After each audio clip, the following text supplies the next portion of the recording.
Okay, a very good afternoon, everybody. Welcome to this Hackney Council Licensing Subcommittee e-meeting. My name is Gareth Sykes. I'm the Governance Officer for this meeting.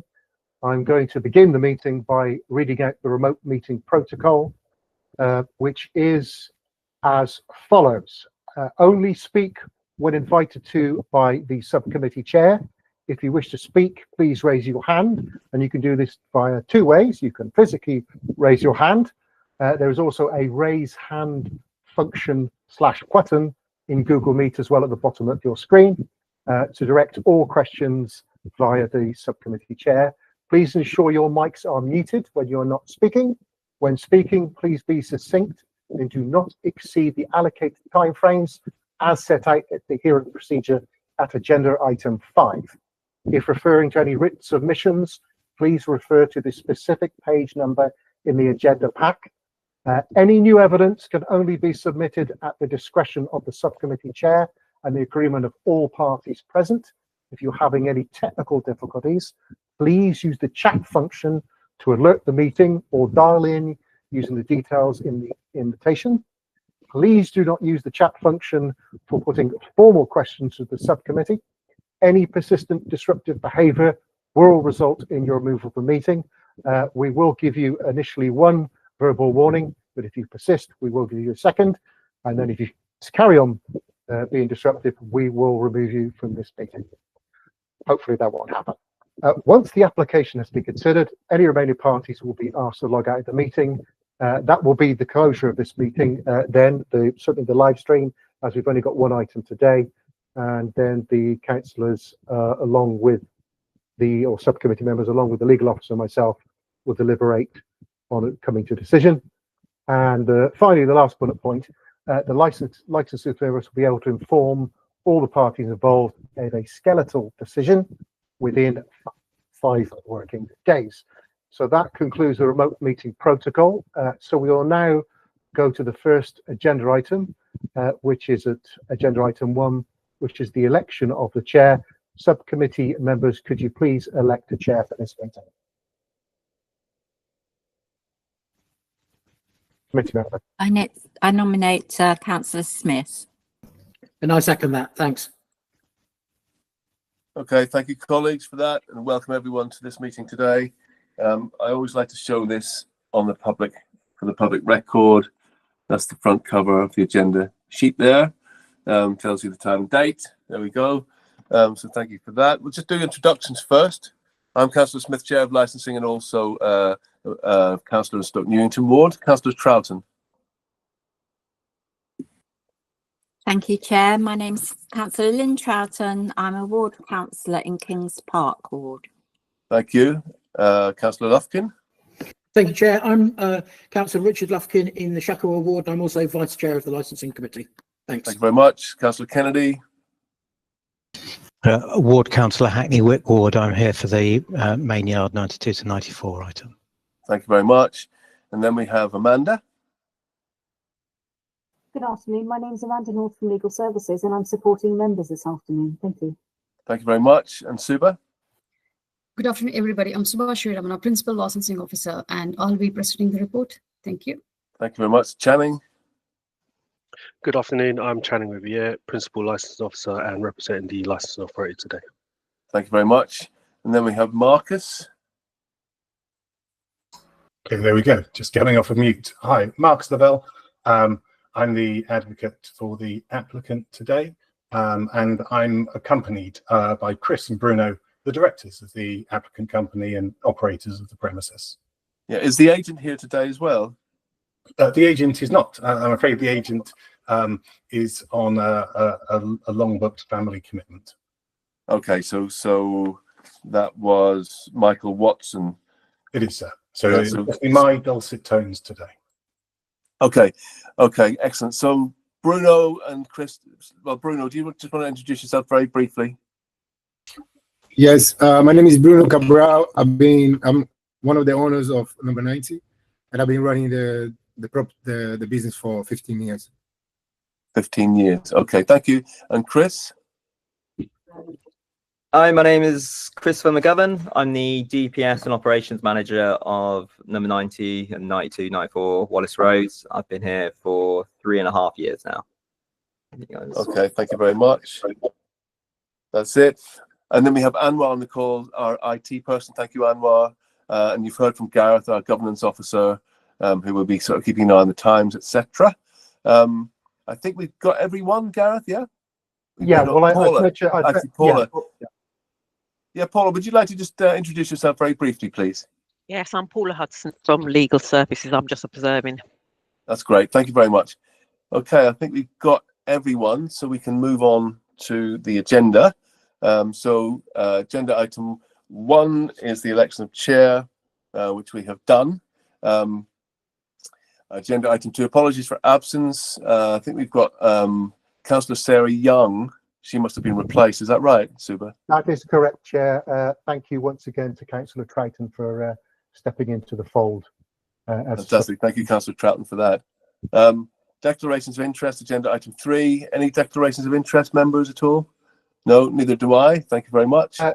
Chair, just for the record, and for anybody watching on YouTube or watching this recording later on, obviously you all know Councillor Christopher Kennedy, who is the other person, because obviously he's, like yourselves, a fellow Hackney Ward councillor. So that's just for the record and the minutes. Okay, thank you very much. Agenda item 4, minutes of the previous meeting. Just subcommittee to note there is one set of minutes for consideration for approval, the 9th of June 25. Can we approve those minutes, please, Gareth? There's actually two sets. Apologies. There's actually 2 sets of minutes. The second set is in a supplementary pack. Okay. Yes. Yep. Okay, so should we approve those minutes then? Agree. Members? Yes. Yep. Yeah, I wasn't at the meeting, so I can't approve them, I don't think.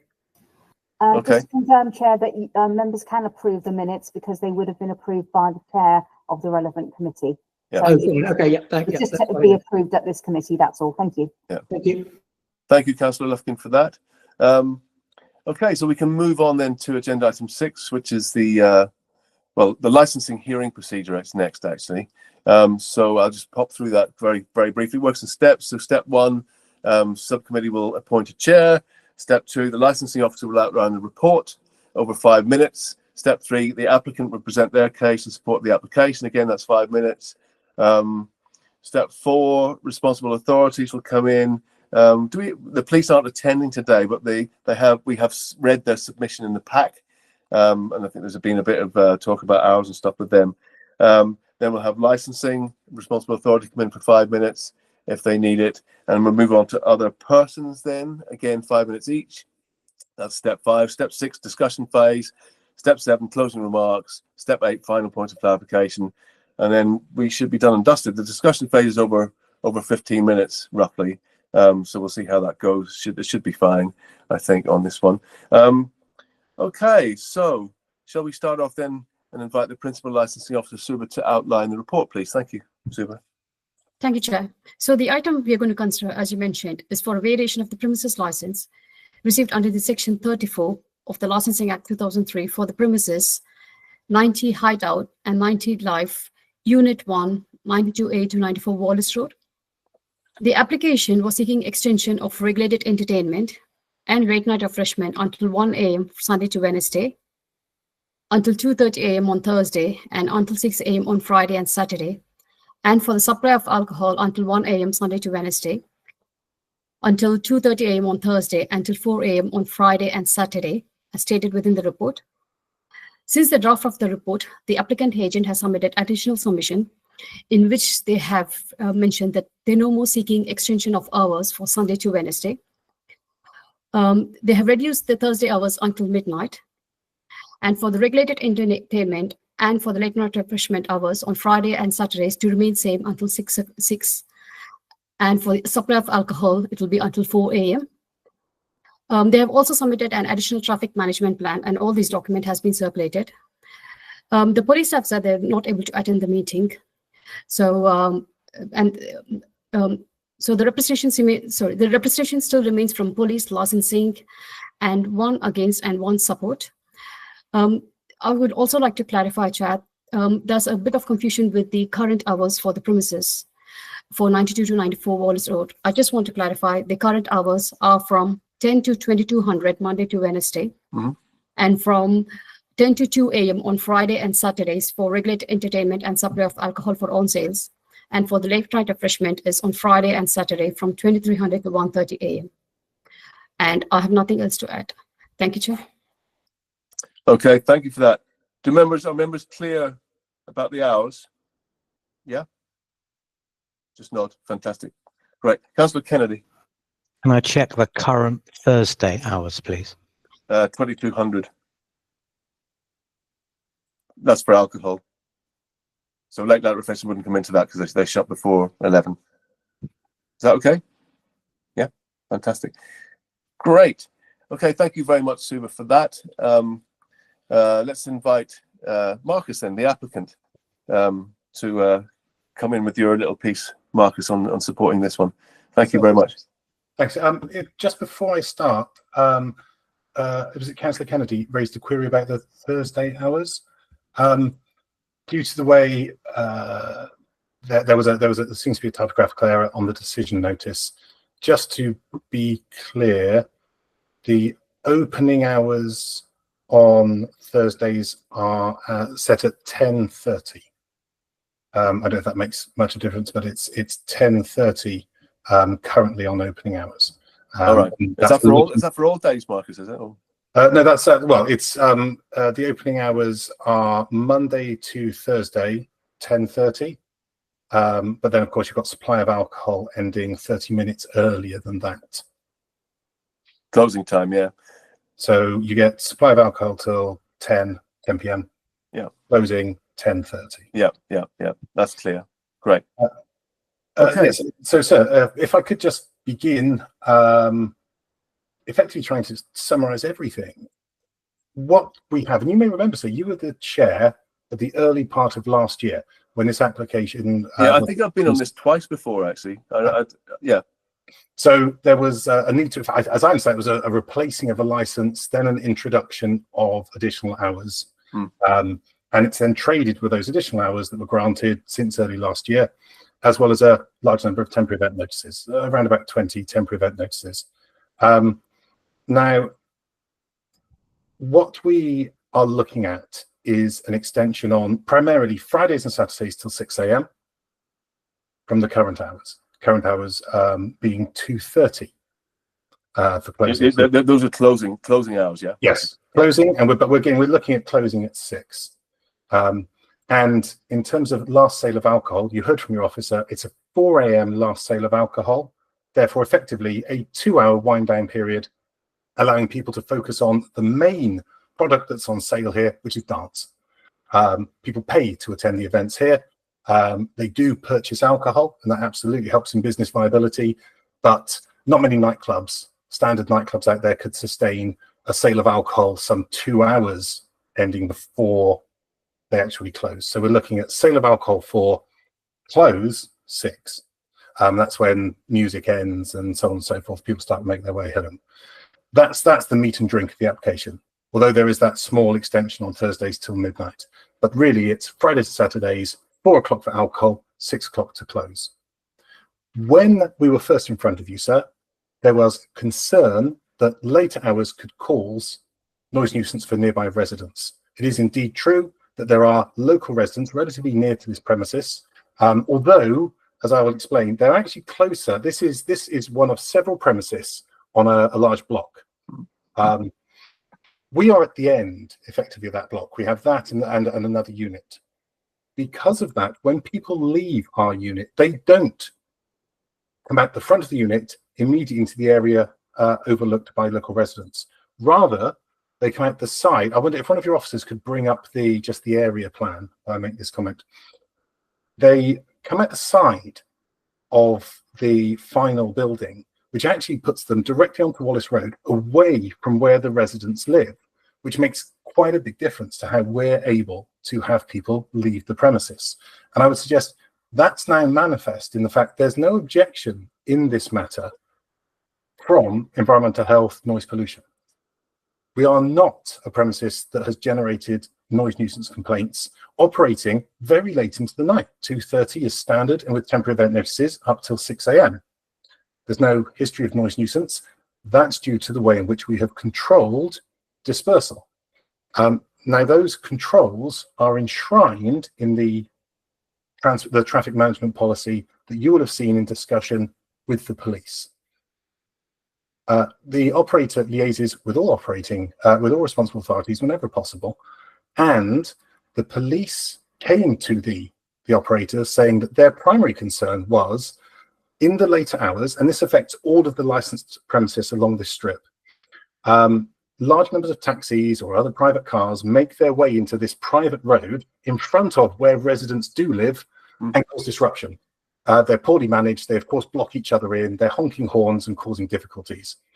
Also, customers of our premises and the other premises will gather in the parking bays that are on the main public highway as illegal food vendors like to set up there because it's a prime spot to sell illegally your food leaving the premises.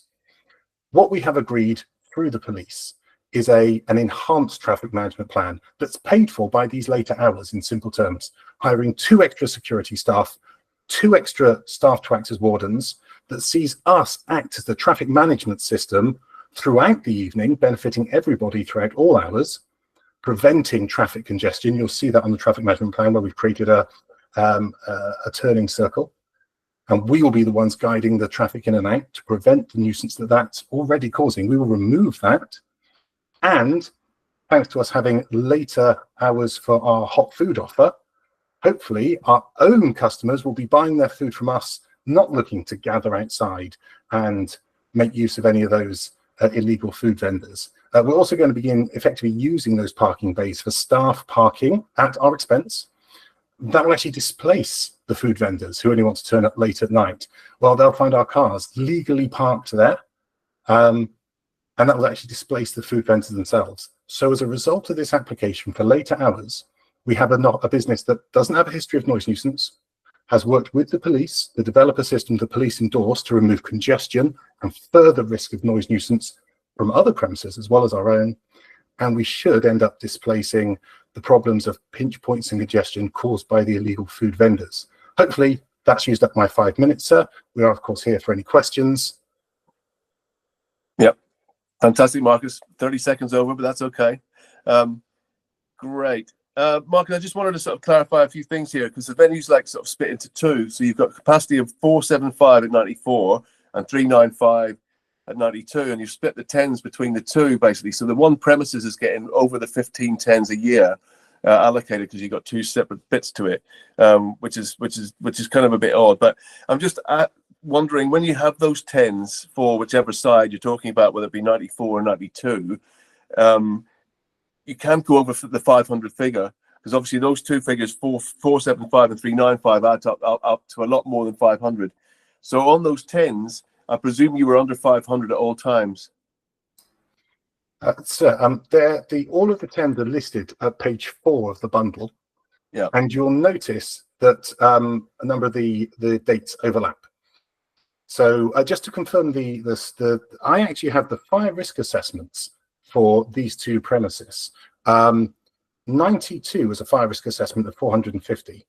That's the safe number of people that can be accommodated on the Okay. I don't know, we had a figure of 475, but maybe it's changed.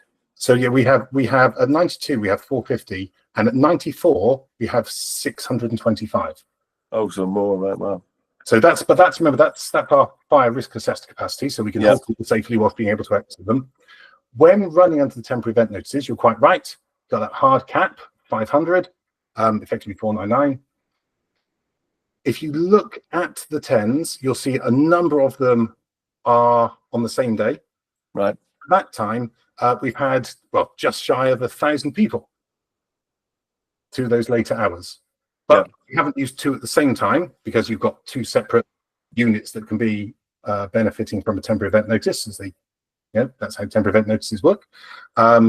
We've had varying numbers of people, but we have absolutely have had just under 1,000 people in the combined premises. Yeah. I mean, I'm looking through the tents now, Marcus, and I'm trying to just look at them and work out which ones. It doesn't say for which premises they are for, so it's hard to. If you can just bear with me, sir, let me jump up to that part of the. Oh, there's a list there. No, you're right. Yes, there we go. At 2.2, you've got dates at 92A, then you've got dates at 94A. Yeah. So, I would just use your master list being 92A, but then you go to 94 and you'll see. I can see that now. Yeah, 225. There you go. So that's where you can see you've got the up to 998. Yeah. So these are big numbers, aren't they? They are. Those are the numbers that we're operating till 2:30 already successfully, and therefore we're looking to take those as we have under 10s up until 6 a.m. Yeah, I mean the capacity issue, kind of, because I would like to just view this venue as one venue because you've got one premises license for this premises. Yes, sir. Right. So for this premises that we're speaking about, what is the capacity for the complete premises at any one time? 1,075, sir. 1,075. Right. Okay. So that's a lot of people. It is, but as I say, that's a lot of people we already successfully manage without causing noise nuisance. Yeah. Okay. Well, thank you for that clarification, Marcus. It's very useful there. Okay. Channing, over to responsible authorities to say we don't have the police, but members have read the submission in there, so we're aware of that. So Channing, over to you now from licensing, please. Thank you, Chair. You can see my representation at Appendix B2, which starts at page 46 of the online documents. So our representation touches on a few things, one of them being core hours. We understand the premises already has a license that goes beyond core hours, and they're seeking to go further beyond core hours. In our view, it's quite excessive for their location and how close they are to residential premises. Another issue that has been pointed out was we made reference to LP5 and the plan status of the premises. Now, we appreciate their different regimes, but we haven't had any feedback on the plan status of the premises if the premises is permitted to operate under those hours via planning in accordance with LP5.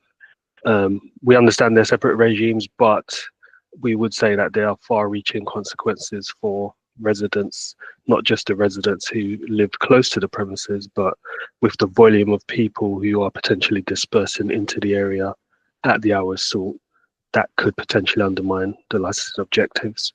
We haven't really had any feedback to our suggestion of a reduction in hours after the hours have been clarified. This is something we were seeking if the applicant would be open to possibly reducing the hours closer to core hours. Doesn't seem to be the case. And we understand that there's, this discussion about the traffic marshals, but we would just remind members that traffic marshals employed by the premises don't actually have any formal powers to, actually enforce anything related to traffic. So while they may be able to talk to people and informally ask them to move or ask them to park somewhere else, if those people don't want to or they refuse, then it will fall down to the actual authorities, whether it's the parking service or the police or enforcement officers, to actually take formal action to resolve the issues if they arise. And just to touch on the temporary event notices, I think we need to be very careful about possibly using temporary event notice as some sort of barometer as to if the premises should be having a premises license, because they're two different things. A temporary event notice, it relies on the noise team and the police to approve it for that temporary event. A license that will go on in perpetuity would have a different impact on the residents. The frequency of people actually in the premises at those hours would change, and it would be fundamentally different. So we'd ask members to consider that as well. I don't really have anything further to add at this stage, Chair, unless you want some clarification on anything I've said. Yeah, do members have any points of clarification for Channing at the moment? Okay, Councillor Lufkin? Thanks, Channing, that's really clear. But have you had any complaints about it? how they're operating at the moment? We haven't had any complaints with the license as it is at the moment, no. Thanks very much. Yeah, I would say, Channing, when you mentioned core hours, because obviously they've taken it back to basically, be below core hours for like Monday to Wednesday, and I think to core hours on a Sunday.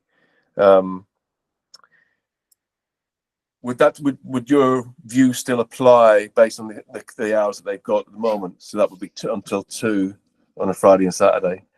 Would you still be, even with the hours they're currently operating under, would you still feel the same way? So my understanding, Chair, was that it was a clarification as to what was in the application versus what was in the actual pack. Yes. So it was clarified that what they were actually applying for was essentially the Thursday, Friday, and Saturday to extend. Yeah. So those hours are still going to be beyond core hours. So our point still stands. Yeah. But what I mean is the current license until 2, would you still take the same position on core hours? We would, Chair, because Okay. even though they're already beyond core hours and they haven't had issues with those hours, we still feel the hours they're seeking are quite excessive. Okay, great. Thank you very much, Channing, for that. That is clear. And now we move on to other persons. We had C1, but I believe C1's not here. Is that correct? Yes, I cannot see C1 on my screen, Chair. Okay, so Councillor Kennedy, I think it's straight over to you, please. Thank you. Thank you. Yes. So the councillor rep is C2 on page 72, and as we state in the rep, we think the public nuisance objective will be undermined by these hours. I'm speaking particularly about the Friday and the Saturday. That is way too late for us. We would prefer that this application is refused and that they operate under the license as is at the moment. I would highlight what the police rep says, because you haven't got a police rep to talk to it, but it's page 67 in your pack. And I agree with what Channing has just told you, that a permanent license is very different from temporary event notices. And the police note that there have been temporary event notices, but say that this application is a different proposition to that, which could impact residents at page 67. You've started doing the math yourself, Chair. That's 1,000 people leaving these venues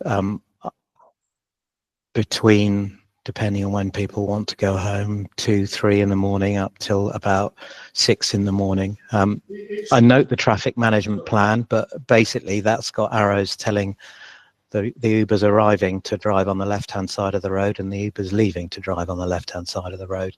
I mean, it's just showing the traffic flow pretty much as it is at the moment. Those temporary event notices, when they've overlapped, they've actually only overlapped on 7 occasions. Did all the people who could attend on those 7 occasions? Even if they did, that's still only 7 times that they have road tested what they're proposing on putting residents, my constituents, through every Friday and Saturday night of the year.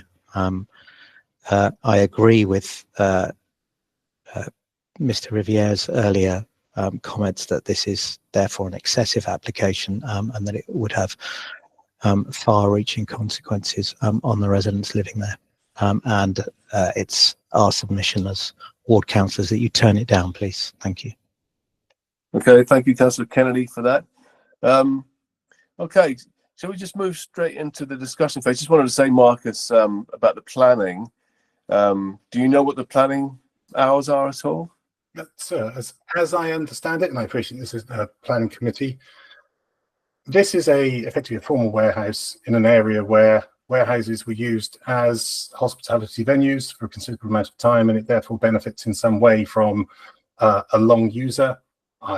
Therefore, it's likely an unrestricted long user merely linked to use. What I would say is that throughout its many years of trading, as you heard, Bruno's been running it for 15 years, and it's been running temporary event notices till 6, and for the past year it's had an extended license and it ran with temporary event notices, there's been not one complaint from planning that we are in any way not in line with our planning. I anticipate that's the same for all of the other units in this block, sir. And I would say, as I say, there's no representation from planning. They are obliged as a responsible authority to identify, if they have concerns or we're outside of it. It appears that we are within our planning benefited by long user. I'm happy to be corrected by anyone who has a specific fact that shows we're not. Yeah, thank you, Marcus, for that. You just need to make sure that that's the case, I think, for sure. Okay, Councillor Troughton, please. Thank you. You can kick it off. Right. I've got quite a few questions, I'm afraid, and sort of directed at various people. The first thing concerns the map within the application. The blue star looks as though it's on number 92, whereas on the traffic management plan, it looks as though what you're suggesting is that the disruption is, or the pickup point is at 94. Is that correct? It would be helpful, I think, to address your query. If one of your officers could call up the management plan, so I can just talk everybody through it. That should cover off not only some of the points that have been raised and your very specific question there, Councillor. Yeah, I just a bit, unclear about that plan. I also, I have got a few questions. So do you want me to put them all in one go? I'm happy. I think if we took them step by step, we can just make sure we answer everything that's on your mind, if that's okay. Are we able to see the management plan on screen? Yeah, Gareth, can you get that up at all? Yeah, I'm just calling it up now. Just please bear with me one moment. No problem. I'll hold off from confusing everybody up until we see the plan. I'll try to refrain from moving my own mouse as well, as if you could see that, which of course will be of no benefit to anybody.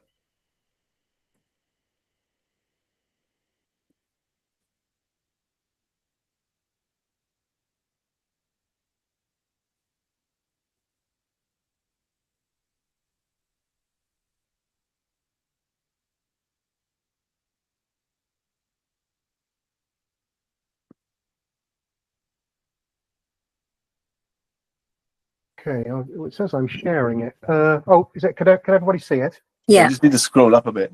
Yeah, hang on. So I've got to open in two screens. So okay, here we go. Could you zoom in a little so we can see that image? Okay. Is that good? Excellent. Yeah. Thank you. Perfect. Well done, Gareth. Okay, so let's begin by just setting the scene.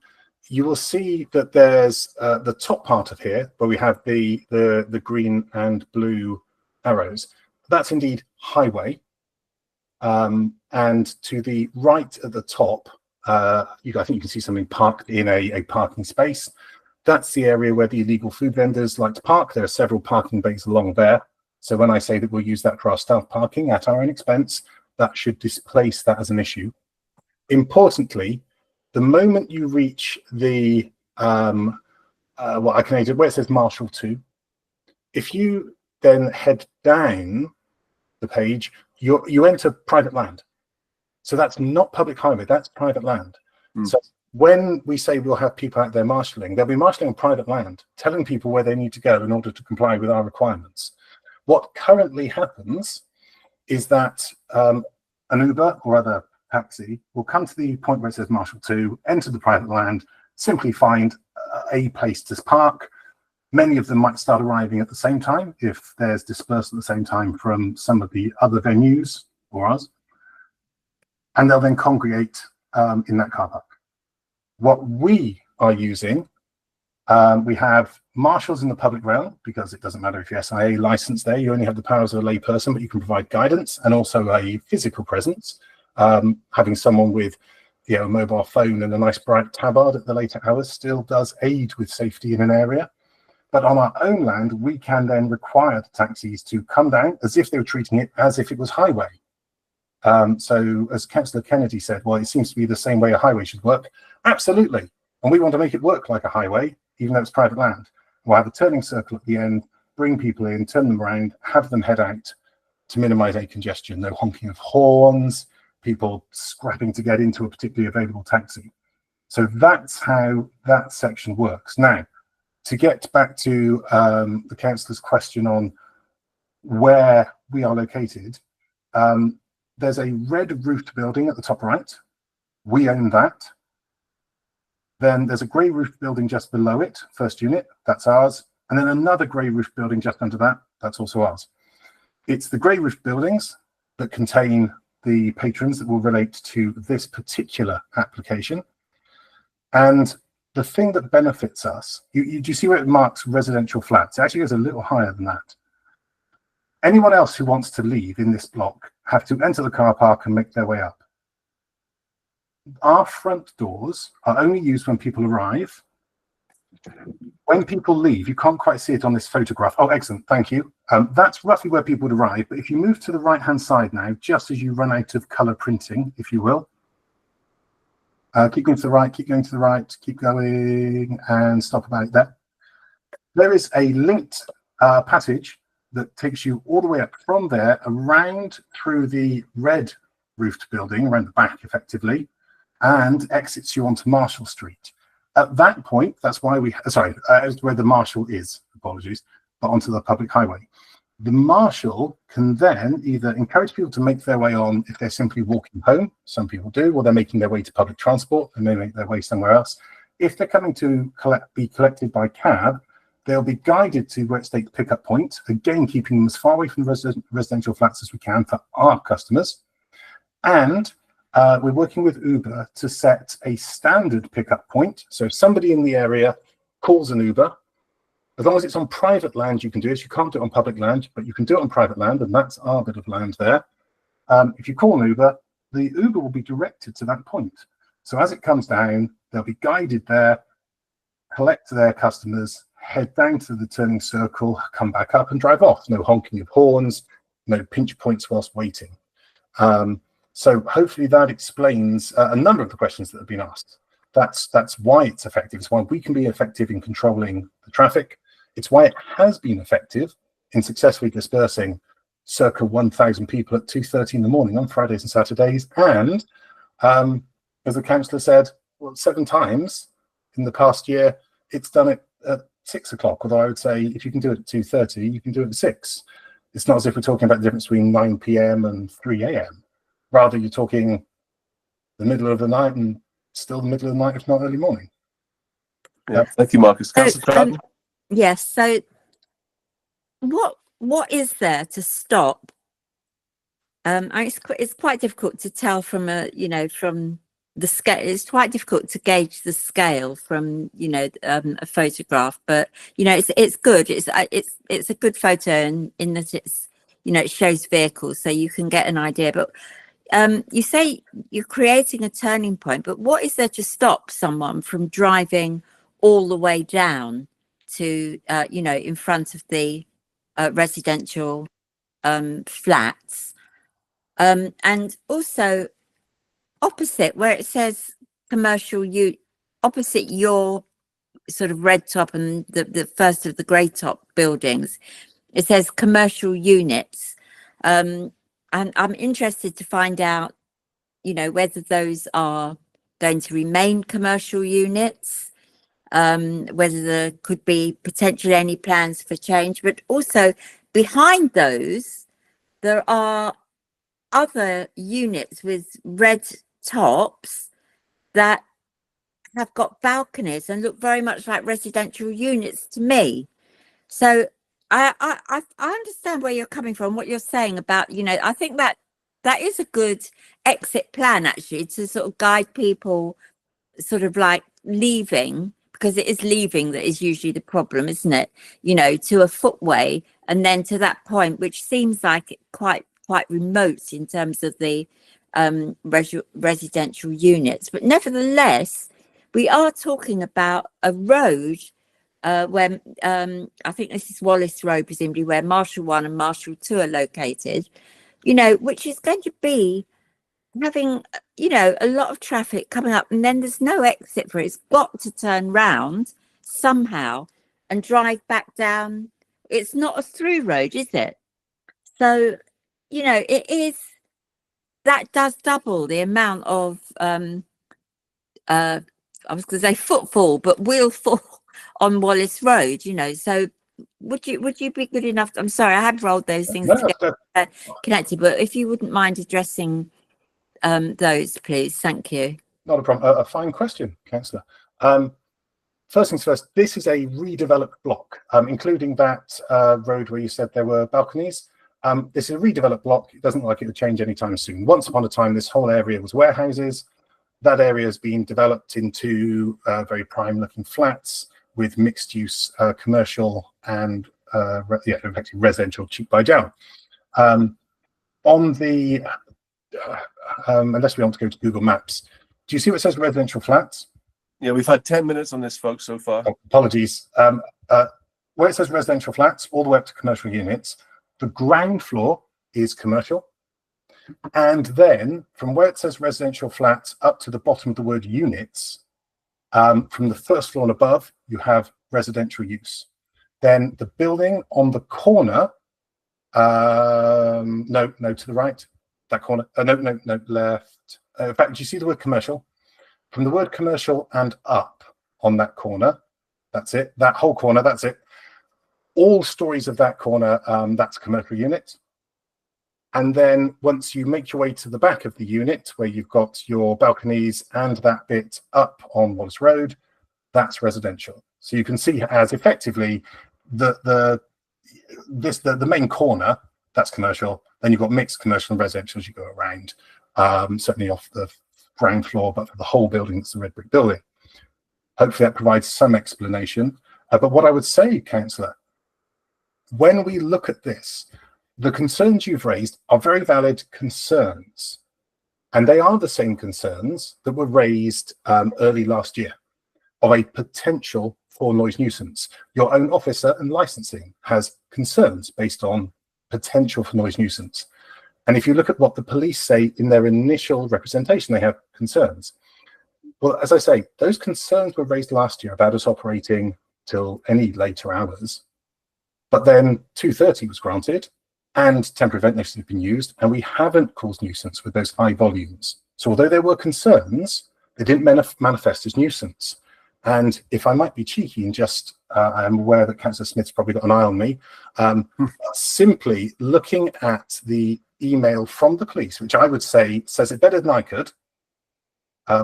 This is the email from the police early this morning explaining why they won't be here. And they state, on behalf of the police, I also commented on the potential impact on local residents. Potential impact, these are the concerns everybody has. From experience, this would be down to dispersal, management of Ubers and associated ASB that has included nitrous oxide sellers and food van, those people we say hang around in the other parking bays. A traffic management plan has been submitted on behalf of the applicant that addresses these concerns. And remember, this is the opinion of the police, those who guard the public realm. It addresses these concerns and shows ways in which the premises will mitigate any impact on the residents from these. Police are content that this plan is both comprehensive and thorough enough to minimise any impact on the residents. And that's where we are. There are concerns it could cause a problem, but there were concerns last year. Those concerns didn't manifest. And now, as I say, we're not looking at going from 11 till 2:30, which has a very significant change in whether people might be awake, they might be asleep and so on. We're going from 2:30 to 6. We're already very late night. And I would suggest you've seen from the police their consideration that although they did have concerns, those concerns are addressed by controlling these. I think that's about as much as I can get out of answering your question. That's fine. And I'm sorry, Chair, but I have got on a couple of, I think it is important to get this out, and I apologise for taking up, the committee's time, but it's just a couple of clarifications in terms of the body cameras. What will happen to the footage of those body cameras? When you say traffic marshals and door staff will receive regular training, can you be a bit more descriptive about that? And then incident and number plate logging, a bit similar to body cameras. What will actually happen to those logs? I hear that you will report any infringements, but you know, things may not, you know, CCTV, you know, video footage can be required in connection with numerous incidents. It's not necessarily something that happens at the time. It could be something that, you know, comes to light later. So I'd just like to know, you know, what will happen to those, the intelligence gathered, and how, you know, if you're not having any enforcement powers, how are you going to engage with the enforcement process to make sure that, you know, people don't just realize that they can get away with breaking the law because there's no one enforcing the law? Thank you. Certainly, and I'll deal with those in quick order if I can, Chair. Yes, please. Just we've just hit 15 minutes, folks. Okay, I'll be as quick as I can. And obviously, you know, we've got one item here, so we can afford a little bit more time. So, but let's just try and be as succinct as we can. Thank you, sir. I note I missed one answer to the councillor's other question, which is what stops people driving further down? The short answer, barriers. We erect barriers there. We're allowed to. It's private land. That's part of what we do. It comes with expense, and we're hoping that expense so far has been paid by the temporary event notices. We bring it in permanently, it can be paid by our extra hours. In terms of what we do in enforcement, the body cam footage is treated as CCTV footage. So we retain it for 31 days. We have storage for it and so on. It can be requested by the police, but we go further in our discussions with the police on this plan. They made it very clear if we'll have our marshals, which we will, capture on CCTV any of the NOS sellers with their license plates, illegal food vendors. They all have to get towed there by a car, their license plates. Anyone illegally touting as a potential taxi, which is of incredible concern to the police. We will be actively forwarding all of that, complete with our report notes, to the police. And Amanda Griggs specifically invited that we would send them that intelligence. They're more than happy to track people down using their license plates and go to other boroughs if necessary to track people down that way. I hope that's helpful. That's really helpful. Thank you very much. Thank you, Councillor Troughton. Channing, you wanted to come in very briefly here.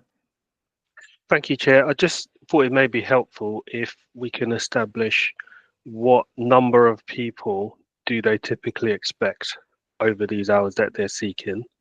Also, how many of those people are actually going to be leaving via vehicle, Uber and car, for example? How many typically leave by that? Because not everyone is going to leave by that. Some of the people are going to disperse into the area, and additionally, that may additionally cause issues to residents. If you were to have a look at the TfL timetables, the first trains on a Saturday morning are eastbound 6:27 and 6:43, and then eastbound on a Sunday would be at 9:40, westbound would be on a Saturday 5:47 and 5:58, and then on a Sunday 9:03. So if people are leaving the premises at the hours that they're seeking and looking to take public transport, it may not be available and they end up hanging around in the area, potentially creating a nuisance for residents. Chair, so how is that going to be managed? Yeah, Marcus, do you want to come in? Councillor Lufkin, I can see you waiting. I'll bring you in a second. Marcus, would you like to address what Channing's just said? Certainly, sir. As I've noticed, we have a considerable time between last sale of alcohol, 4, and then closing at 6. That means we're not full at the time of closing. People have moved away over time, and we would normally expect that. Although we might max out in the region of 1,000, we can easily be half or less than half of that at 6 a.m. at that very terminal hour. And as you, I think the layperson would probably expect that level of attrition. Some people are going to still be there getting their money's worth of dancing, but dancing without alcohol in their system, which has a benefit. Other people have left as a trickle over the time. In terms of the breakdown, we don't have precise figures, finger in the air. It's a good number of people who take Ubers because it's just easier and safer, certainly for those who are leaving slightly early. However, one thing you heard, if you're depending on which direction you're heading, if you do stay to the end at 6, firstly, on the Friday night into Saturday morning, you're heading out, you can just walk, having not had alcohol for at least 2 hours, and arrive at the train station, catch train. You're just walking as someone who hasn't had an alcoholic drink for 2 hours, getting to a train station, getting on a train and heading home. Sundays, yes, there is a longer wait. However, we have a food offering, which we hope people will enjoy. It also means they're leaving, having not had an alcoholic drink for 2 hours and some food, making their way to wait at the train station in the early hours. And one thing your officers will know, you don't tend to get huge numbers of noise nuisance complaints relating persons waiting at 7 o'clock in the morning, 8 o'clock in the morning, by which time they won't have had a drink for 4 hours.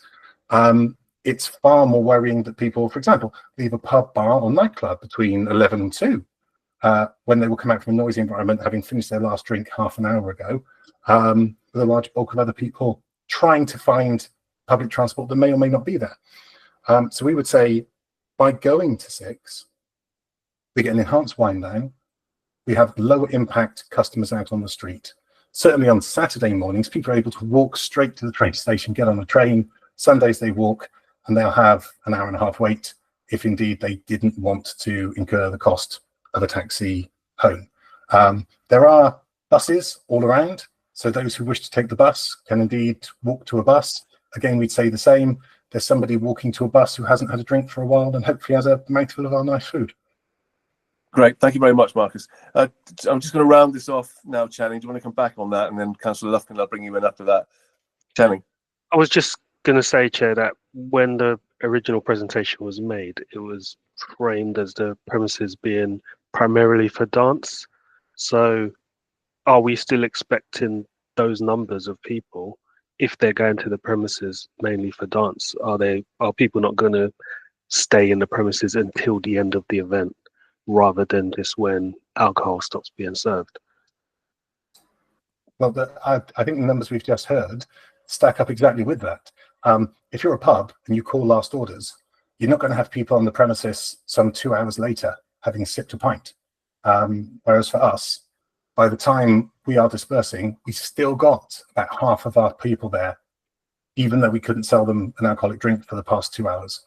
So that's very much an indication that we are, as I say, dance-led, but people they'll start to end their night from 4:30 onwards. Yeah, thank you. Councillor Lufkin. Thanks, Chair. Yeah, I mean, I've got it's a big venue, almost 1,000 people, and so I'm a bit nervous about it. Just to clarify, I can understand why on the effectively Friday night into Saturday, lots of people, well, some people will be able to disperse by getting the train from Hackney Wick Station, I think is the closest one, not very far away. But I was a bit unclear as to the Sunday. What times were the first trains on the Sunday? I think Channing said something, but I didn't quite follow it all. Actually. It's 9 a.m. on a Sunday. Yeah, but Sundays they'll be closing at 10. No, Sunday morning. Sunday morning. Yeah. So Saturday night. Yeah, Saturday night into Sunday. What are there no trains east or westbound before 9?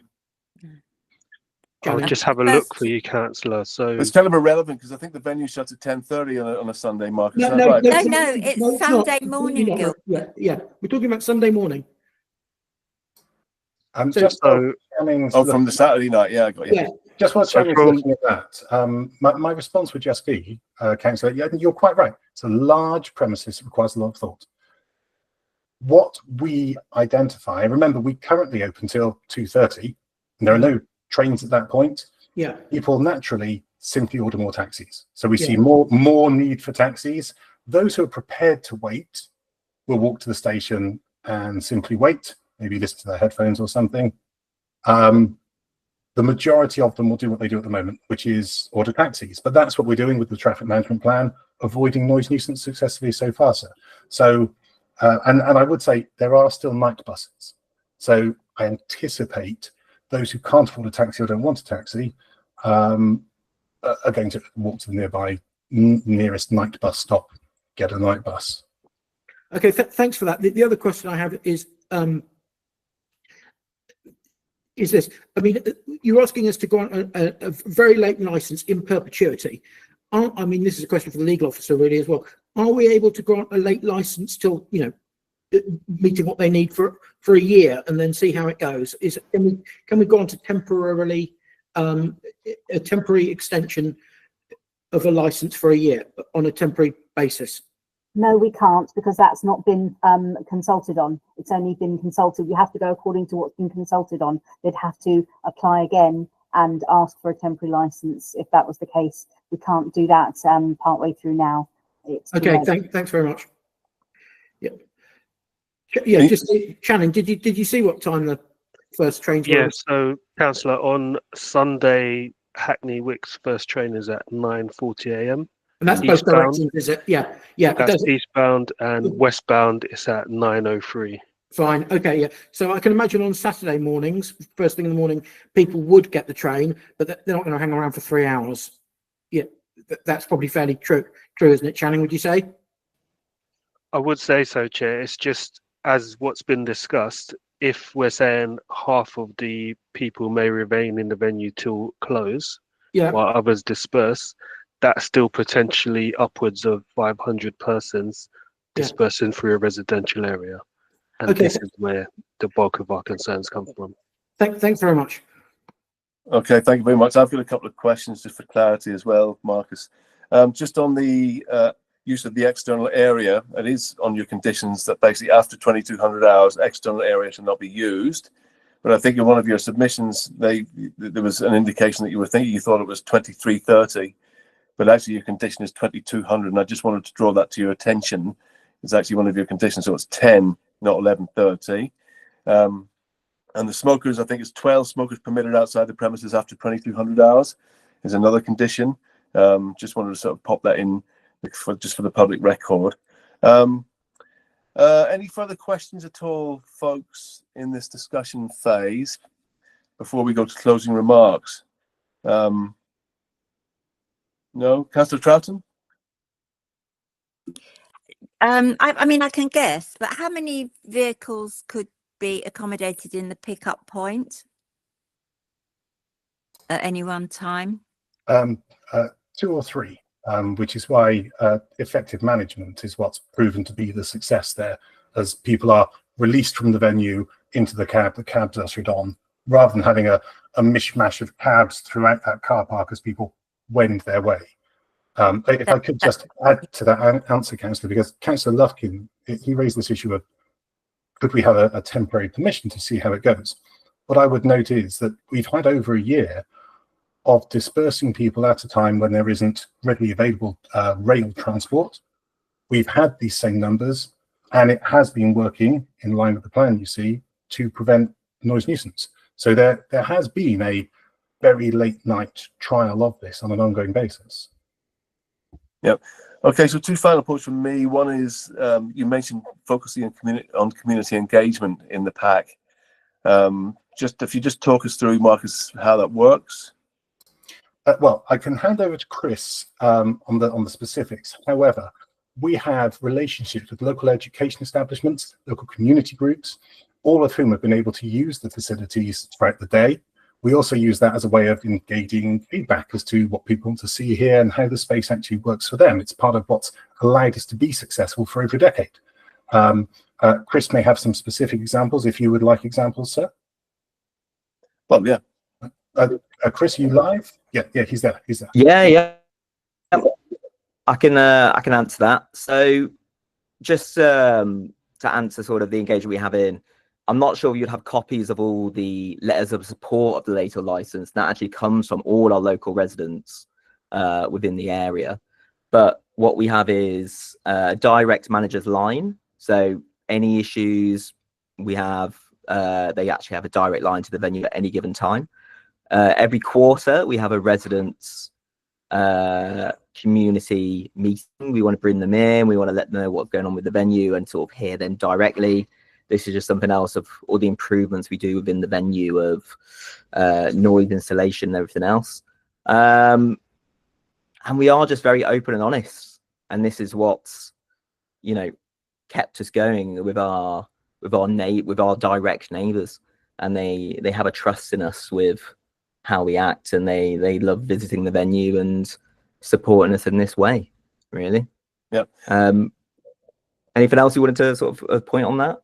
Any more clarification? No, I think that's good. I mean, obviously having a number available that's sort of publicised and easy for people to see, you know, somewhere around the door or the entranceway or whatever, somewhere, you know, they can just phone up if there is a problem. That's definitely worth it. I just want to add, I know there's been a lot of concern on the volume of the venue leading up to 1,000. If we had a regular occurrence of 1,000 people, we wouldn't be in this position of needing a later license. One of the main reasons we're doing this is to support the financial issues that we're facing with all the raising costs.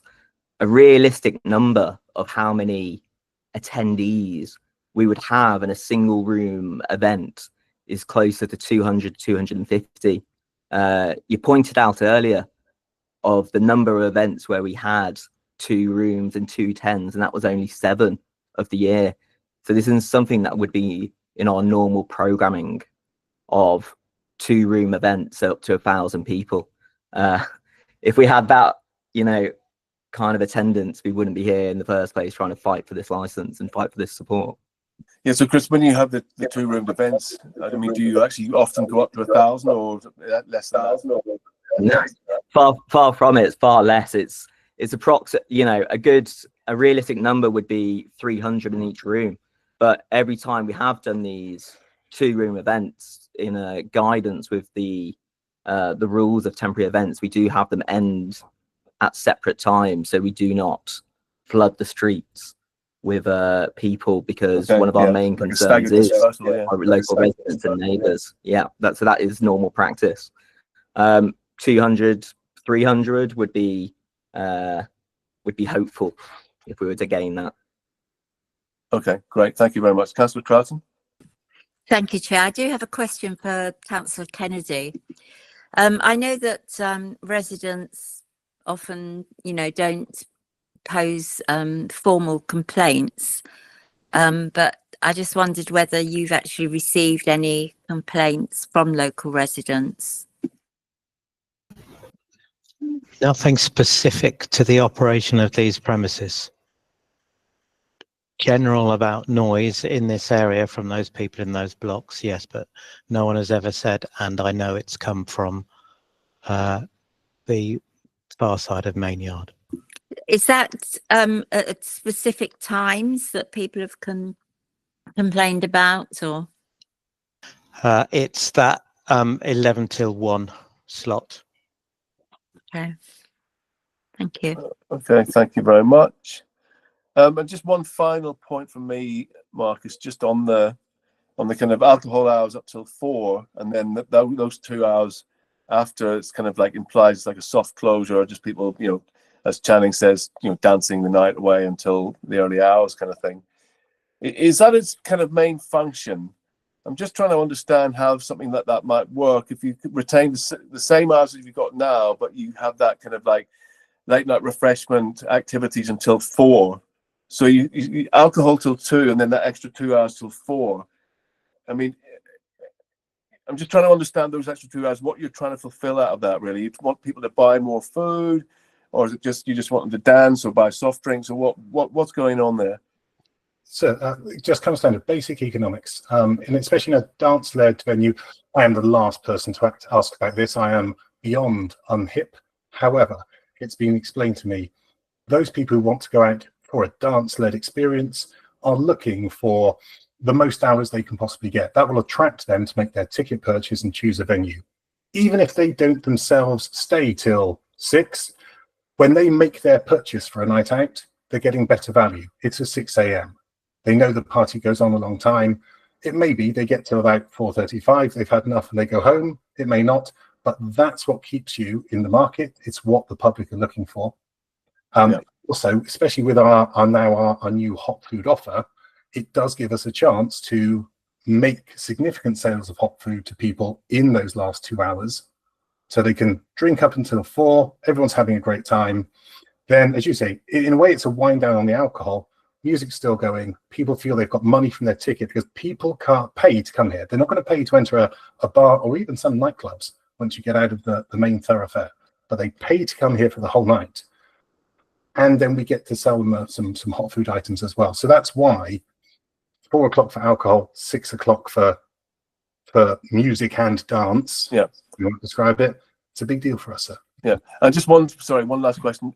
In terms of sort of loungy kind of areas within the venue, I mean, are there places like loungy sort of areas where people can just sit around, have a chat and all that kind of thing? So the premise is quite large, and we do have different zones to provide different levels of intensity.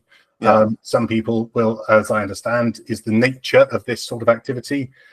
They may, rather than go home, if they've been dancing a lot, rest, talk to their friends, get back up, start dancing again afterwards. So yes, we absolutely have different areas of, as I describe it, different musical intensities, including even places you can go to. I believe Chill is what people might say. Fantastic. Okay, folks, we've had kind of a 34-minute discussion on this, which is basically well over time. But I think it's been useful. We've heard lots of really good information. We definitely have enough there. So we'll move on to closing remarks now. So I'd like to invite, let's start with Councillor Kennedy with your closing remarks, please, Councillor Kennedy. Thank you.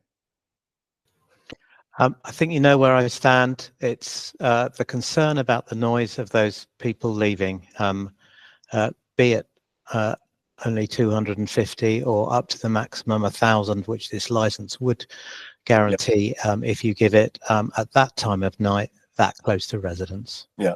Thank you. Okay. Thank you very much. And Channing? Thank you, Chair. We've listened to all the submissions, but we're still not convinced of the viability of the premises to operate to those hours and not undermine the licensing objectives.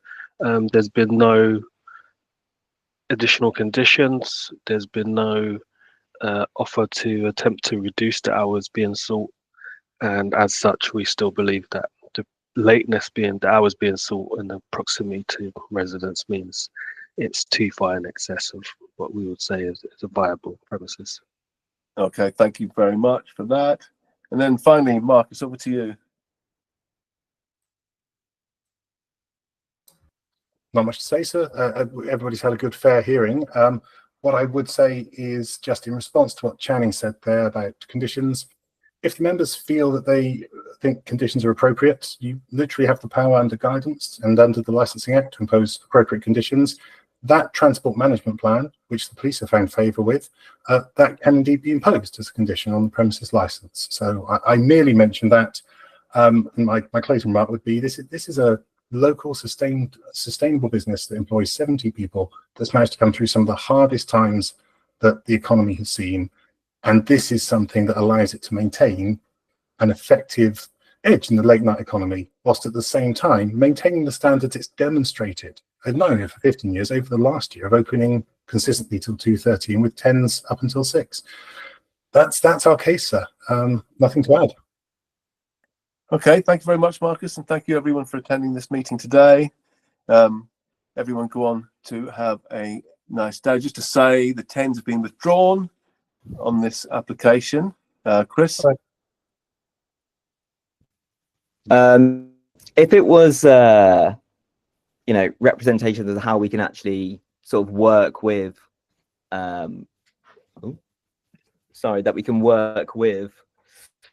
we would be happy to compromise till 4 a.m. instead of 6. On the rooms. So what about if we find a middle base here, where one room we close at 4 o'clock in the morning, and then the other room at 5. So 94 will close at 5, and then 92 will close at 4. This is what is being happening when we do a temporary notice. There are 2 different temporary notices, 2 different addresses, 2 different promoters, 2 entrances, 2 exits, right? We are to give out an hour earlier. So also the egress, the exit, the dispersal, there is a time between each room. And this way, like we're giving something, and in order for us to be able to keep our doors open. Yeah. It's I don't know about if you guys know about this, but it's extremely hard at the moment for us to run this business with national insurance being doubled up and all the increase of wages. It's crucial for us at the moment. You guys have got no idea how much we're struggling right now. and there's a reason why the mayor of London has trying to help us, because we're always struggling, not only us, everyone in the industry, and this should be taking place into this meeting. Yeah, we can't strictly consider economic reasons, Chris, but we're mainly concerned with the licensing objectives. Primarily, that's what we're kind of engaging with here. But what you just said sort of implies that those two rooms are open all the time. Those two rooms, you know, that you do sort of operate over those two rooms at all times. Whereas before, I was under the impression it was like you operate a single room and then No, you are right. We do operate as a single room, and it was the comment that was made when 2 10s were overlapping on the same date, and it was brought up earlier by Channing, I think, when there was 7 that overlaps, and I'm just sort of trying to because at the moment, what members will say is that you've had successful 10s events there until late, and under the current legislation, it's 15 per premises. But you can actually get 30, I believe, because you've got these 2 addresses at the same premises. It's just like a floor, it's like a little grey area. So you're getting 30 10s already, potentially. If I'm correct, please, if I'm wrong about that, please let me know. Anybody out there, the lawyers, Channing, whoever else. But I believe, Channing, they can get up to 30 at the moment. Is that correct? It's not technically 30 10s. It's 15 10s at 2 separate premises, technically, but it's because that 2 separate premises are conjoined together, it gives the impression of 30 10s, if that makes sense. Okay, so you're saying there is a restriction there for 10s to 15. If I could just intervene, sir, just on the law for temporary event notices. The thing to remember is you can have a temporary event notice in a field that's never had a premises license. The regime is separate from premises licensing, and therefore doesn't actually recognise whether there is or isn't a premises license in any given space. So the temporary event notice will be defined by its own terms. I'm stood in a 3-storey house. I can have a temporary event notice on the ground floor, one on the middle floor and one on the top floor, as long as I can actually identify that they can be appropriately zoned. That's not one premises having 3 temporary event notices. It's 3 premises having a temporary event notice each under the temporary event notice regime. And that's why you've seen 2 at times used here in what you might call one licensed premises, but it's not. It's 2 separate areas for temporary event noticing. I mean, one thing I would say, though, is what it does identify, given that there is an ability to corral people at different locations within the premises, if the members, and you've heard that we're about half empty at the time of close, if the members would want to enshrine that on the license, that could be done through the use of appropriate conditions, staggering the capacity to make sure that someone doesn't attempt to have the place full to bursting at the very end, if that's what the members would be worried about on a perpetual license. Zoning part of it, in terms of that wind down, I would suggest capacity numbers are easier than identifying parts of the premises, but it's for the members to just, to identify if they have a concern about sizes, numbers getting smaller over time. A condition controlling capacity over time, or locations within the building to be used. Yeah, they're all possible. Okay. Well, thank you for that little addendum there. Okay. No 10s today. That's right. They've been resolved. Gareth, is that right? That is correct, Chair. Yes. Fantastic. Okay, so I think we can wind up the meeting now. There's no more business to be seen to today, so I'd like just to wish you all the rest of a good afternoon, folks, and thank you for attending, and thank you for all your submissions and everything else. So we'll thanks. We'll let you know skeleton decision tomorrow, and then I think written within 5 working days, something like that, Marcus. Yeah. Thank you very much, sir. Perfect. Thank you, okay. Good luck. Everyone. Thank you. Could I ask Anwar, please, to just stop the live stream?